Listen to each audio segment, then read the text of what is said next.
네. 오늘 주제 성구 7절 말씀 제가 한 번 더 공독해 올리겠습니다. 사랑하는 자들아 우리가 서로 사랑하자. 사랑은 하나님께 속한 것이니 사랑하는 자마다 하나님으로부터 나서 하나님을 알고. 아멘.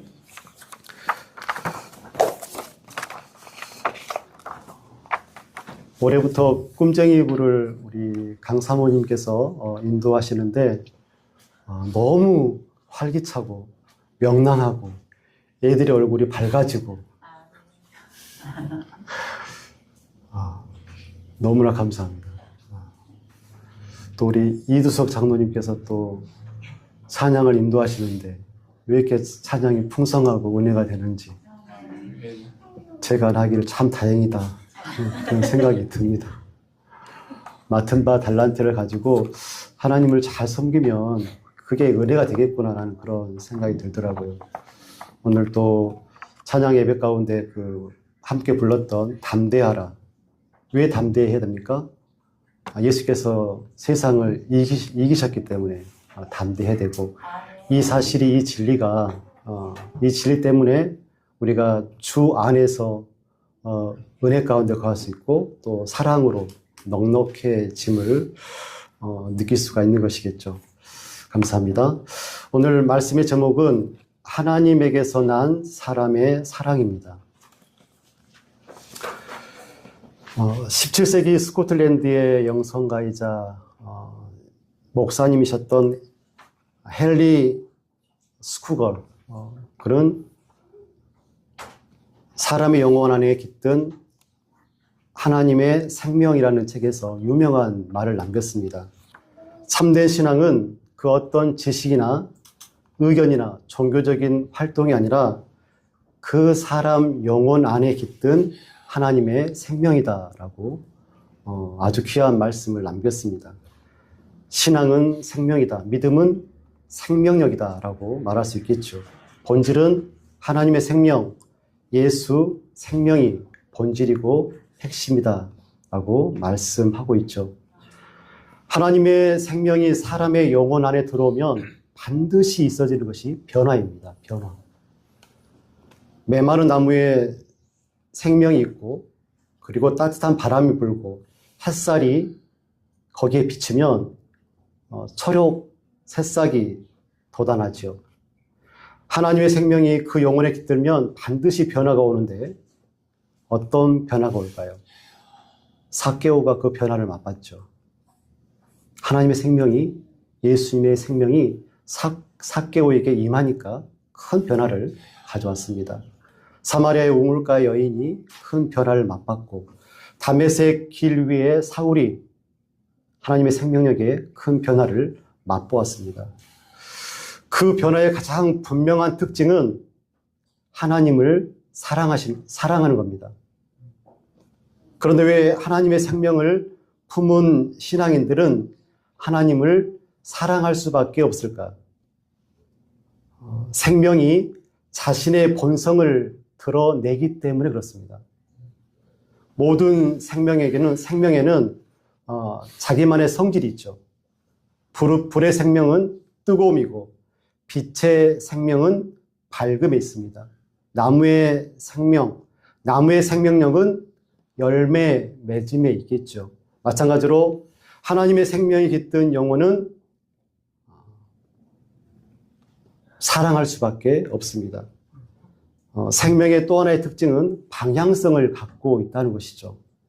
식물은 빛을 향해서 자라게 되어지죠. 고개를 떨구고 땅을 바라보고 있는 죽은 식물이 아니라고 한다면 그 식물은 반드시 태양을 향해서 자라게 되어 있죠. 물도 마찬가지입니다.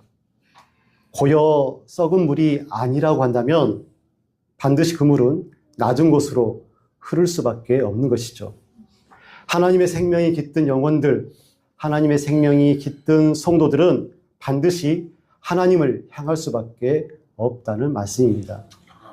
오늘 본문의 말씀은 이렇게 시작하지요. 사랑하는 자들아, 우리가 서로 사랑하자. 사랑은 하나님께 속한 것이니 사랑하는 자마다 하나님으로부터 나서 하나님을 알고 라고 말씀하십니다. 또 11절 말씀에 사랑하는 자들아 하나님이 이가 우리를 사랑하셨은즉 우리도 서로 사랑하는 것이 마땅하도다. 아멘. 사랑하는 것이 마땅합니다.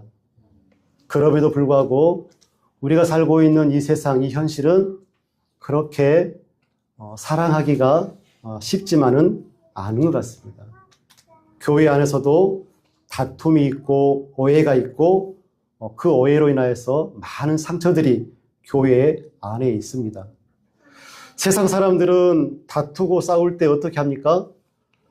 술 한잔 먹고 간혹 풀리는 그런 경우도 있습니다. 나와 술 한잔 하게. 그래서 술 마시고 화해를 하기도 하죠. 또 성질 급한 사람들은 우리 남자답게 한번 붙자라고 해서 주먹 다짐을 해서 그렇게 싸우고 나면 형, 동생 하는 경우도 있습니다. 그런데 교인들이 싸우면 어떻게 됩니까? 죽을 때까지 풀고 가지 않는 경우가 많습니다. 왜요? 얼굴 안 봐버려요. 네 얼굴 안 봐본다. 안 봐버리고 화해 안 하고 천국 갑니다. 천국에서는 화해했으면 좋겠습니다. 20절 말씀입니다. 누구든지 하나님을 사랑하노라 하고 그 형제를 미워하면 이는 거짓말하는 자니 보는 바 그 형제를 사랑하지 않는 자는 보지 못하는 바 하나님을 사랑할 수 없느니라. 아멘. 사도 요한은 아주 쉽고 직설적으로 말을 합니다. 내가 기도 가운데 하나님 사랑해요 라고 기도할 수 있죠. 내가 찬양 가운데 하나님 사랑해요 라고 찬양할 수 있습니다. 그럼에도 불구하고 실제 삶에서 우리가 살아가는 일상 가운데 형제를 사랑하지 못하면, 형제를 미워하면 하나님을 향한 그 고백은 거짓이다 라고 말씀하시죠. 하나님 사랑과 형제 사랑, 하나님 사랑과 이웃 사랑, 하나님 사랑과 가정과 교회와 나라를 사랑하는 것 불가분하다는 것입니다. 분리될 수 없다.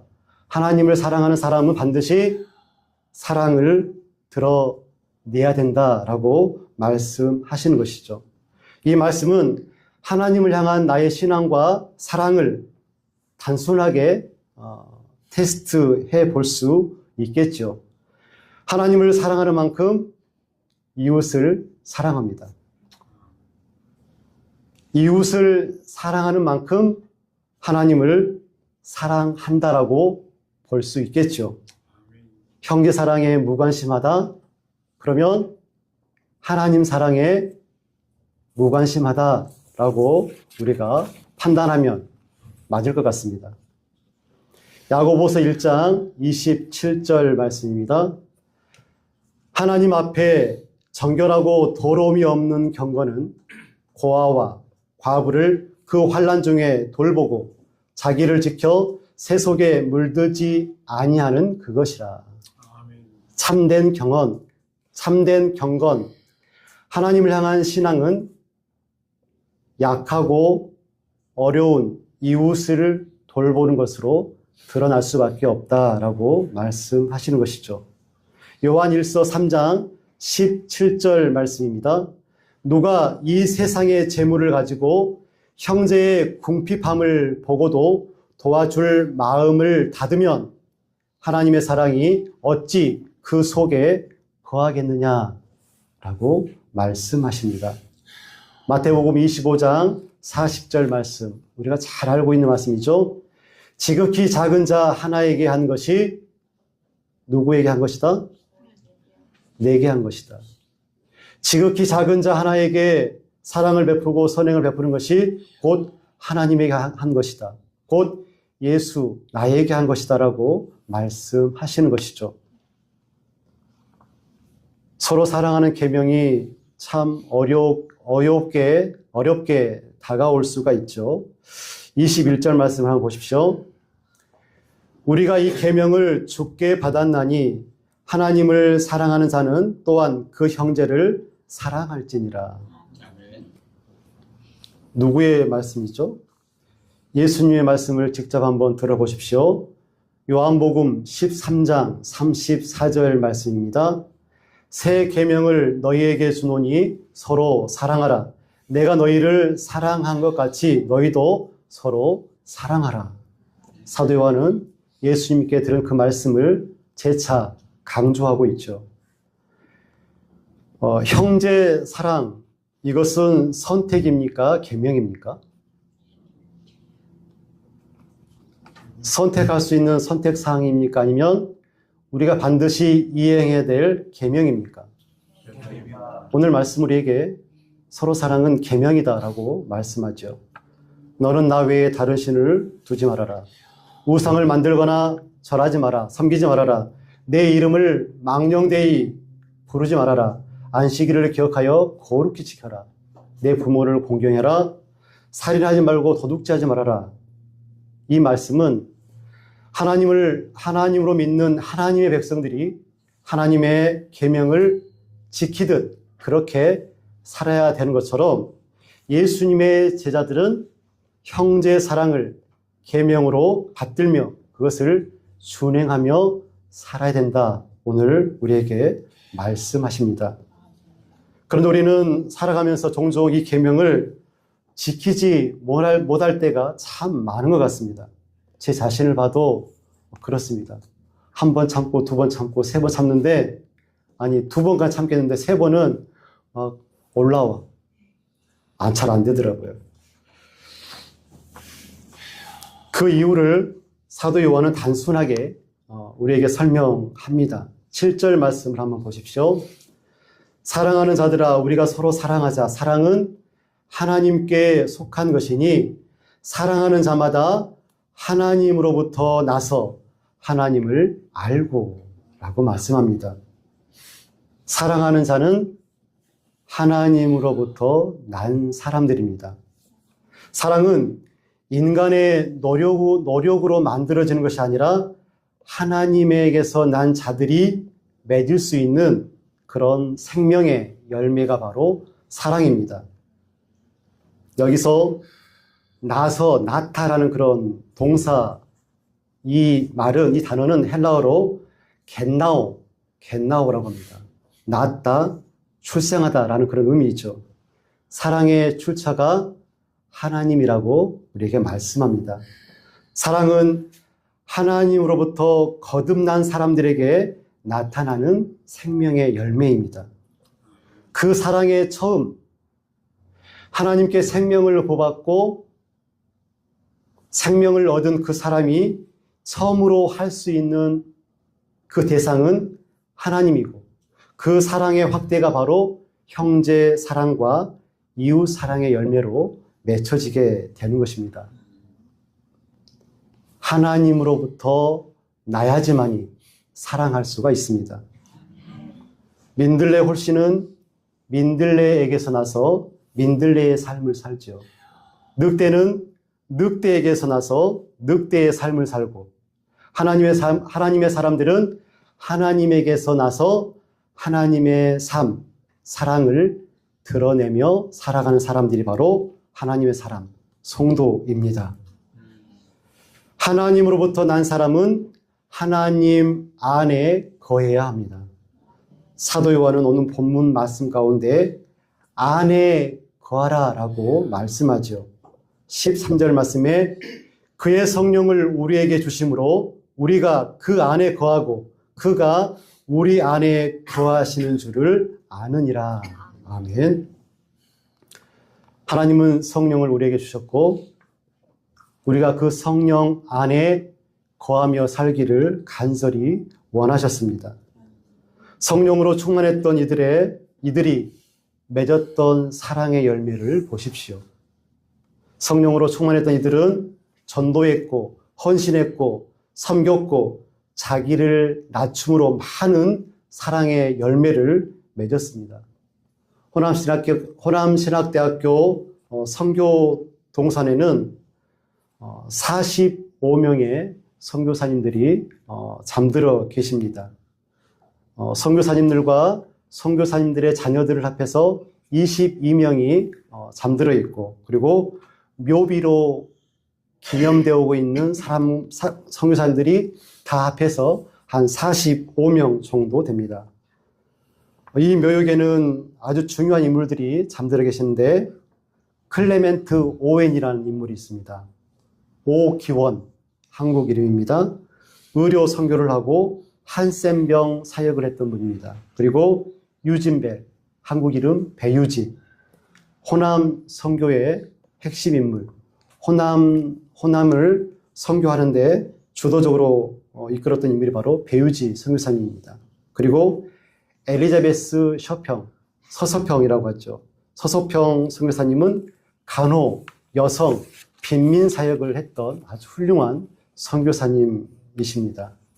이런 선교사님들의 사역을 통하여서 많은 사랑의 열매들이 맺혀지는데, 맨발의 성자 이현필 선생이라고 있습니다. 성실한 삶을 사셨고 가난한 이웃과 함께 살면서 그들에게 전도했던 인물입니다. 그리고 한국 초기 기독교의 아주 중요한 인물 중에 한 사람이 최흥종 목사입니다.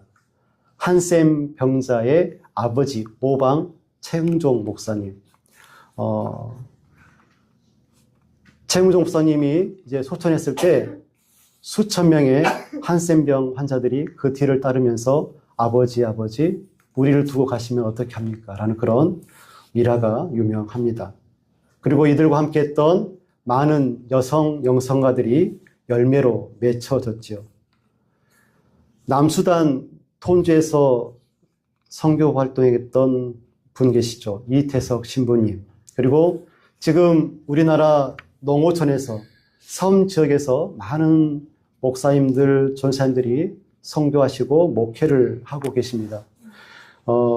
이들 분들 중에서 많은 분들이 기초생활수급자로 목사직을 감당하고 있습니다.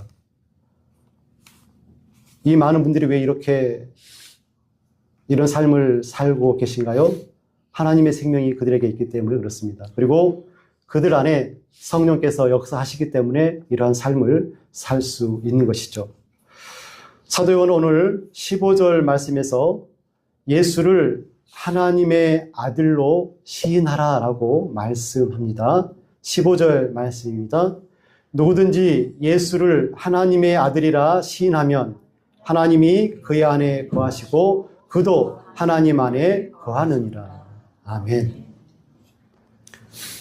예수님을 하나님의 아들로 시인하는 믿음의 고백을 통해서 하나님이 그 안에 거하시고 그도 하나님 안에 거하신다라고 말씀하죠.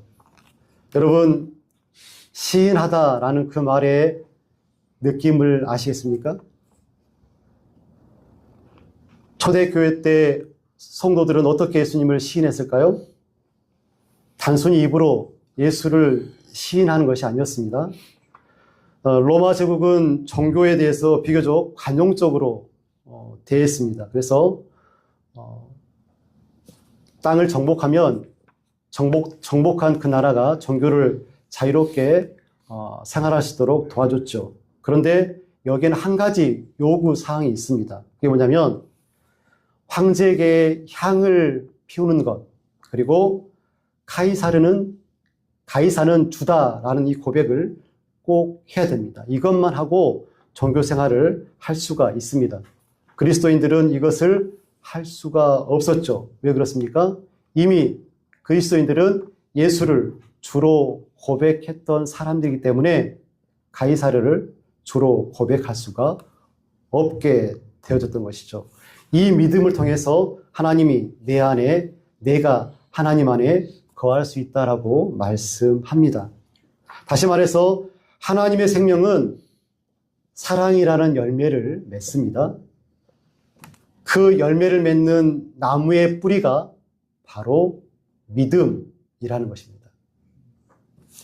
15절 말씀, 누구든지 예수를 하나님의 아들이라 시인하면 하나님이 그의 안에 거하시겠다. 예수를 주로 고백하는 그 믿음이 사랑을 맺는 나무의 튼튼한 뿌리가 된다는 것입니다. 예수님을 주로 고백하는 믿음, 예수님을 나의 구주로 믿는 그 믿음의 뿌리가 없으면 안에 거하는 은혜, 성장의 은혜, 열매 맺음 없다라는 것이죠. 신앙에는 하나님의 생명이 있어야 됩니다. 이것이 본질이고 생명입니다. 신앙인은 그리스도의 생명, 하나님의 생명이 우리 안에 깃든 사건입니다. 성경은 우리에게 이렇게 말씀하죠. 창세기 2장 7절 말씀. 생기를 그 코에 불어넣으시니 사람이 생명이 된지라. 흙으로 만든 몸에 생기가 들어올 때 사람은 하나님의 사람이 되는 것입니다. 20절과 21절 말씀을 같이 읽겠습니다. 누구든지 하나님을 사랑하노라 하고 그 형제를 미워하면 이는 거짓말하는 자니 보는 바 그 형제를 사랑하지 아니하는 자는 보지 못하는 바 하나님을 사랑할 수 없느니라. 우리가 이 계명을 주께 받았나니 하나님을 사랑하는 자는 또한 그 형제를 사랑할지니라. 아멘.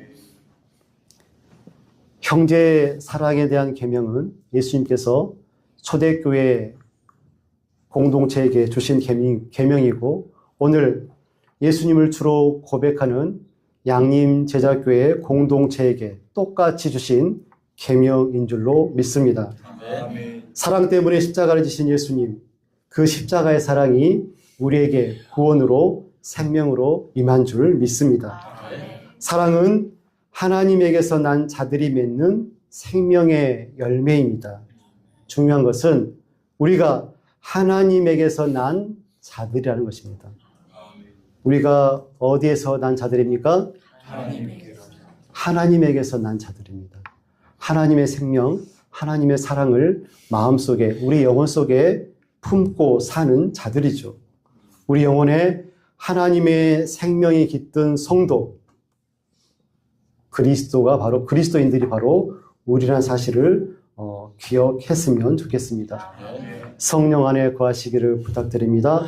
성령으로 충만하시기를 축원드립니다. 무엇보다도 하나님의 아들, 우리의 구원자 예수 그리스도를 충만히 마음에 품으시는 예수 충만의 삶을 사시기를 간절히 축원하고 기원합니다. 주를 향한 믿음이 사랑의 뿌리가 됨을 기억하시고 이번 한 주간 예수님의 뒤를 따라서 부지런히 예수 그리스도의 길을 걷고 서로 사랑하는 한 주간 되시기를 간절히 기원하며 축복드립니다. 사랑과 은혜가 풍성하신 아버지 하나님, 죄로 인하여서 단절되었던, 그래서 메말라버리고 무용하고 가치 없고 죄로 물들어가며 죽을 수밖에 없던 저희들을 사랑하여 주셔서 하나님의 사랑, 하나님의 생명, 예수 생명을 우리에게 허락하여 주시니 참으로 감사를 드립니다. 우리가 하나님에게서 난 자들로서 하나님의 사랑을 증거하는 삶을 살기를 간절히 소원합니다. 하나님 도와주시고 우리의 삶이 예수 그리스도의 십자가의 길을 걸어가고 예수 그리스도의 사랑을 증거하는 예수님의 제자로서의 삶을 온전히 감당하는, 예수께서 그렇게 우리에게 계명으로 주셨던 형제사랑, 이웃사랑을 실천하는 하나님의 성도, 그리스도인들 다 되게 도와주옵소서. 예수님의 이름으로 기도드리옵나이다. 아멘.